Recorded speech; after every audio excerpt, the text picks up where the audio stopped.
पिछले वीडियो में मैंने विलोपन विधि से कुछ प्रश्न किए थे और उसी क्रम में मैं आगे भी कुछ और प्रश्न हल कर रहा हूँ।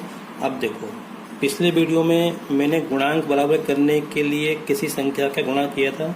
अब यहाँ पे आप देखोगे, अगर हमको x काटना है तो अब इसमें तो x अपन इजीली काट सकते हैं। इसके अंदर गुणांक पहले से ही बराबर, यहाँ पे 1 है, यहाँ पे 1 है, तो अपने को इसमें गुणा करने की जरूरत नहीं है क्योंकि इनके गुणांक पहले से ही बराबर हैं। अगर y काटना है तो y काटने के लिए हमको इनके गुणांक बराबर करने पड़ेंगे, है ना, क्योंकि यहाँ पे गुणा में 7 है, यहाँ पे 3 है, तो इसके गुणांक बराबर नहीं है। तो हम अपना काम क्यों बढ़ाएं, हम तो ये करेंगे, हम तो x को विलोपित कर देंगे सीधे। अब इसमें गुणा करने की जरूरत नहीं है, तो सीधे हमको समीकरण 1 से समीकरण 2 घटाना है। मैं फिर से लेता हूँ, x माइनस 7y बराबर -3 और x माइनस 3y बराबर 1। तो घटाने पर ये हो जाएगा माइनस का, ये हो जाएगा प्लस का। मैं आपसे बार बार कह रहा हूँ कि घटाने पर जिस समीकरण को घटाते हैं उसके चिन्ह बदल जाते हैं, जोड़ते समय चिन्ह नहीं बदलते हैं, इस बात का ध्यान रखना। अब ये x प्लस का है और ये माइनस का, तो ये कट जाएंगे। ये 7y माइनस के हैं, ये 3y प्लस के होंगे तो घट जाएंगे। तो यहाँ पे 7y माइनस, यहाँ पे ये -7y और प्लस के 3y, तो घटेंगे तो सही, लेकिन माइनस के 4y आएंगे ये। तो माइनस के 4y, यहाँ पे दोनों माइनस के हो गए, -3 -1, तो ये माइनस के 4 आएंगे, दोनों जुड़ जाएंगे। ठीक है, तो y बराबर हो जाएगा -4 बटे -4, माइनस से माइनस कट जाएगा। 4 का भाग 4 में कितने बार जाएगा, 1 बार जाएगा, तो 1 आएगा। तो y बराबर 1 समीकरण 1 में रखने पर, चाहे 2 में रखो चाहे 1 में रखने पर, समीकरण 1 कहाँ था, ये रहा, तो कहाँ रखेंगे, यहाँ पे रखेंगे, है ना। तो x माइनस 7 गुणा 1 बराबर -3। तो 7 एकम 7, माइनस के उसको इधर ले जाओ तो प्लस के हो जाएंगे।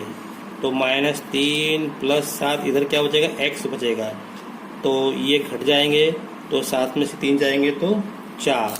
तो ये आपका उत्तर हो गया। अब आप देख सकते हैं कि कितनी आसान है विलोपन विधि, और मुझे लगता है कि शायद आपको समझ में आ रही होगी, लेकिन बस ज़रूरी है कि इसको आप प्रैक्टिस करते रहें। किसी को अगर 5 बार में समझ में आता है तो उसको 5 बार जो है प्रश्न हल करके देखना चाहिए। किसी को अगर 1 बार में आता है तो अच्छी वाली बात है। तो इन दोनों समीकरणों को हल करना है। तो यहाँ पे भी आप देख रहे हैं x के गुणांक बराबर हैं, तो अपने को x को ही विलोपित करेंगे, इसमें अपने को गुणा करने की जरूरत नहीं है। एक बार अगर परीक्षा में आता है कि इस समीकरण को विलोपन विधि से हल करो, तो विलोपन विधि से हल करना है। अगर आप प्रतिस्थापन विधि से हल करो तो अपने को प्रतिस्थापन विधि से हल करना है।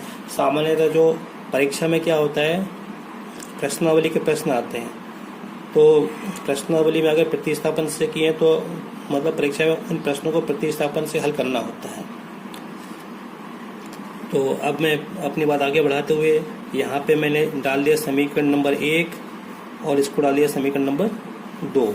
अब सीधे 1 में से 2 घटाने पर समीकरण 1 में से ऐसा आप ले सकते हैं, समीकरण 1 में से 2 घटाने पे क्या होगा, मैं इसको घटा रहा हूँ तो ये माइनस का हो जाएगा, ये माइनस का हो जाएगा, और ये भी, ये प्लस के थे तो ये माइनस के हो जाएंगे। तो अब क्या होगा, x से x कट जाएगा, ये अभी कट जाएंगे, और 15 में से 10 जाएंगे तो क्या बचेगा, यहाँ पे 5y बराबर, और 31 में से 21 जाएंगे तो क्या बचेंगे, 10 बचेंगे। तो यहाँ से क्या बचेगा, y बराबर 10 बटे 5, तो बराबर 2। y का में कितना आ गया, 2 आ गया। अब y बराबर 2 समीकरण 1 में रखने पर, चाहे 1 में रखो चाहे 2 में, लेकिन y का मान y के स्थान पे रखना। बहुत से बच्चे क्या गलती करते हैं, y का मान x के स्थान पे रख देते हैं, ये गलती नहीं करना। दूसरा, जैसे अपने y का मान रखा तो बच्चे क्या गलती करते हैं, 2 भी रख देते हैं और फिर y भी रख देते हैं, तो ये गलती हमको नहीं करना। तो यहाँ पे रखेंगे तो x + 15 गुणा 2 बराबर 31, ऐसा हो जाएगा। तो x बराबर x + 15 गुणा 2 बराबर 31। तो 15 दूनी 30, और ये 30 प्लस के आएंगे, उधर जाएंगे तो माइनस हो जाएंगे, तो 31 - 30, तो x बराबर 1। तो ये हमारा उत्तर आ गया। देखो y का मान 2 आ गया, x का मान 1 आ गया। कितना आसान सवाल था। उत्तर x बराबर 1, y बराबर 2। मैं आपसे फिर कह रहा हूँ, ये क्या है, दिए गए समीकरण के हल हैं ये, और ये अद्वितीय हल हैं। अगर मैं इस समीकरण से कोई रेखा खींचूंगा और इस समीकरण से कोई रेखा खींचूंगा तो निश्चित रूप से वो दोनों रेखाएं काटेंगी, और किस बिंदु पे काटेंगी, जिस बिंदु पे काटेंगी उसके लिए x और y के मान क्या होंगे, 1 और 2 होंगे। जब मैं ग्राफ के सवाल कराऊंगा तो आपको समझाऊंगा। ये वाला प्रश्न है बच्चों, मैं इस तरफ x को विलोपित करके हल करेंगे और x और y दोनों के मान निकालेंगे। इधर मैं y को विलोपित करके आपको समझाऊंगा, है ना। तो अब देखो, ये जो सवाल है इसमें x के भी गुणांक बराबर है और y के भी गुणांक बराबर है, तो इसमें हमको गुणा करने की जरूरत नहीं है। तो सीधा सबसे आसान क्या है, मैं इसको पहले जाता हूँ समीकरण नंबर 1, इसको डाला मैंने समीकरण नंबर 2। अब सीधे यहाँ पे अपन सीधे देखो, अगर y काटना है तो जोड़ दो, क्योंकि सीधे कट जाएंगे। अगर x काटना है तो घटाना पड़ेगा। तो यहाँ पे मैं क्या कर रहा हूँ, पहले x काट रहा हूँ। तो x काटना है तो घटाने पर, हमको पहले x विलोपित कर रहे हैं, तो x तो प्लस के है ना, तो घटाना पड़ेगा। तो ये माइनस का हो जाएगा, ये प्लस का हो जाएगा और ये माइनस का हो जाएगा। तो x से x कट जाएगा, तो y प्लस y 2y आएंगे, 2y बराबर हो जाएगा 20 में से 2 जाएंगे तो 18 आएंगे। यहाँ से क्या मिलेगा, y बराबर 18/2, तो कितना मिलेगा, 9 मिल 2 1 कम 2 2 नीम 18, तो y बराबर कितना आया, 9 आया। तो y बराबर 9 समीकरण 1 में रखने पर, समीकरण 1 कहाँ आया, कहाँ यहाँ रखें, तो x प्लस 9 बराबर 20, x प्लस 9 बराबर 20, ये y के स्थान पे हमने यहाँ पे 9 रख दिया। तो यहाँ से क्या मिलेगा हमको, इस 9 को तो ले जाओ, तो x बराबर 20 माइनस 9, तो क्या हो गया, x बराबर कितना हो गया, 11 हो गया। तो इस तरह से यहाँ से अपने को x बराबर क्या मिला, 11 मिला, और y बराबर क्या मिला, 9। ये हमारा उत्तर हो गया। अब मैं इसी प्रश्न को यहाँ कर रहा हूँ, अब मैं y को विलोपित कर रहा हूँ। तो x प्लस y बराबर 20 और x माइनस y बराबर 2। तो यहाँ अपन y को विलोपित करेंगे। तो y को विलोपित करना है तो हमको घटाने की जरूरत नहीं है, क्योंकि ये प्लस माइनस के हैं। तो सीधे जोड़ने पर, और जोड़ने पर चिन्ह नहीं बदलते हैं, तो x प्लस x 2x आएगा, और यहाँ y से y कट जाएंगे, तो बराबर 20 और 2 22। तो यहाँ से मिलेगा x बराबर 22/2, समझ बच्चों। और तो ये हो जाएगा 11 हो जाएगा। तो x बराबर 11 समीकरण 1 में रखने पर, समीकरण 1 में रखने पर, समीकरण 1 कौन सा है, ये अपना समीकरण 1 है, ये अपना समीकरण 2 है। तो कहाँ रखेंगे, यहाँ पे रखेंगे। तो 11 प्लस y बराबर 20, तो y बराबर क्या हो जाएगा, 20 माइनस 11 बराबर 9। तो ये आपको उत्तर हो गया।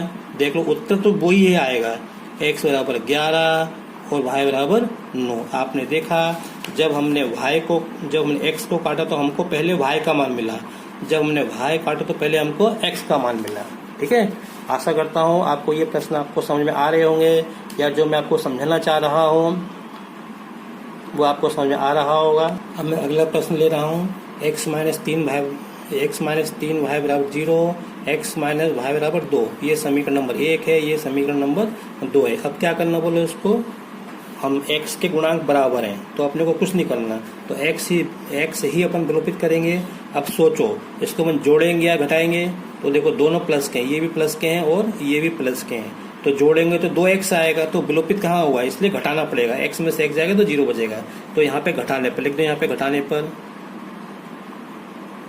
तो ये माइनस का हो जाएगा, ये प्लस का हो जाएगा और ये प्लस के हो जाएंगे। ये माइनस के थे ना, ये प्लस के थे, तो ये 2 माइनस के हो जाएंगे, तो ये कट जाएंगे, और 3y माइनस के हैं, ये y प्लस के हैं, तो घट जाएंगे। तो ये हो जाएगा माइनस के 2y बराबर, और 0 माइनस 2, तो माइनस के 2 आएंगे, तो y बराबर आएगा -2 माइनस 2, माइनस से माइनस कट जाएगा, 2 से 2 कट जाएंगे, तो एक बार, तो y बराबर 1 समीकरण 1 में रखने पर, समीकरण 1 कहाँ, ये रहा, इसमें अब रखेंगे, कहाँ रखेंगे, इसके स्थान पर रखेंगे। तो x माइनस 3 गुणा 1, तो x माइनस 3 गुणा 1 बराबर 0। तो 3 एकम 3, 3 को उधर ले जाओ, तो x बराबर 0 प्लस 3 बराबर 3। तो उत्तर क्या है फाइनली हमारा, x बराबर 3 और y बराबर 1। ये हमारा उत्तर हो गया। मैं आपको बता दूं बच्चों, अगर अपन इन समीकरणों को ऊपर नीचे कर लें, इसको मैं ऊपर लिखूं, इसको मैं नीचे रखूं, तो भी कोई फर्क नहीं पड़ेगा, हमारा उत्तर वही आएगा। अब हम इस प्रश्न को करेंगे विलोपन विधि से करेंगे। तो अब इसमें देखो x का गुणांक यहाँ 1 है, यहाँ 3 है, यहाँ y का गुणांक 2 है, यहाँ पे 1 है। तो अब हमको गुणांक बराबर करने पड़ेंगे। आपको क्या काटना है, आपको x काटना है, x विलोपित करना है। तो इसमें करेंगे हम 3 का गुणा, इसमें करेंगे x का गुणा। तो जब हम 3 का गुणा करेंगे तो ये हो जाएगा 3x प्लस 6y, और 3 का गुणा 0 में अपन करेंगे तो 0 आएगा। ये आपका समीकरण नंबर 1 है, ये आपका समीकरण नंबर 2 है। इसमें करेंगे हम 1 का गुणा, 1 कहाँ से आया, यहाँ से आया। तो 3x प्लस y बराबर 0, ये ऐसे ही रहेगा। 3x प्लस y बराबर 0, ये ऐसा ही रहेगा। अब इसको घटाना पड़ेगा, घटाने पे चिन्ह बदल जाएंगे, माइनस माइनस माइनस। तो 3x से 3x कट जाएंगे, 6y में से y जाएंगे, तो 5y, और 0 में से 0 जाएंगे तो 0। तो y बराबर आएगा 0/5, और 0 में 5 का भाग देंगे तो 0 ही आएगा। तो y बराबर 0 आया। ये y का मान किसी भी समीकरण में रखो, चाहे 1 में रखो चाहे 2 में रखो, तो यहाँ पे रखेंगे समीकरण 1 में y के स्थान पे, तो 2 गुणा 0 हो जाएगा, x प्लस 2 गुणा 0, x प्लस 2 गुणा 0 बराबर 0। 2 का गुणा अपन 0 में करेंगे तो क्या आएगा, 0 ही आएगा ना। 0 को उधर ले जाओ या x में जोड़ दो, एक ही बात है। तो उसमें कहता हूँ, तो 0 माइनस 0, तो क्या आएगा, 0 आएगा। तो x बराबर 0। तो आपने देखा उत्तर क्या आया हमारा, x बराबर 0 और y बराबर 0, ये हमारा उत्तर आया। तो इस प्रश्न में x और y के मान क्या है, 0। इन दोनों समीकरणों के हल क्या है, 0।